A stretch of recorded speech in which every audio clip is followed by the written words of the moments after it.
একদম কোনো রকম আগুন ছাড়া, গ্যাস ছাড়া আমি আপনাদেরকে ভুনা খিচুড়ি রান্না করে দেখাবো। তো আমি এখানে গরুর মাংসগুলো ছোটো ছোটো পিস করে কেটে নিয়ে পরিমাণ মতো তেল দিয়ে দিব হলুদ 1 চা চামচ, তারপর দিয়ে দিব জিরা গুঁড়া 2 টেবিল চামচ, মরিচের গুঁড়া 2 চা চামচ, পরিমাণ মতো লবণ দিয়ে ভালোভাবে মাংসগুলো মেখে নেব। তো মাংসগুলো মাখানো হয়ে গেলে এখন এখানে দিয়ে দিব বাটা মশলাগুলো। তো এখন এখানে দিয়ে দিব 2 চা চামচ আদা বাটা এবং 2 টেবিল চামচ রসুন বাটা দিয়ে মেখে নিব।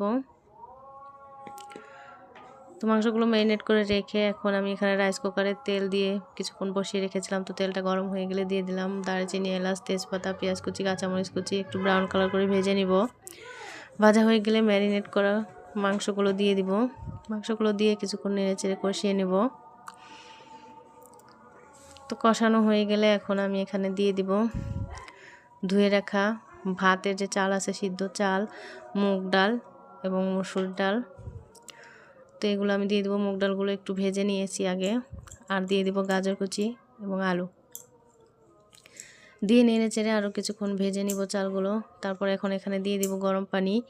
তো আমি এখানে 3 পট চালের জন্য 6 পট পানি নিয়েছি।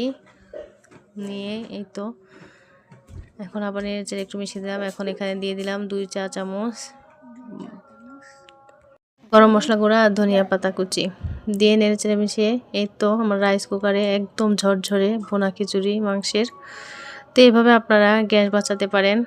আর ভিডিওটা ভালো লাগলে লাইক, কমেন্ট, সাবস্ক্রাইব করবেন।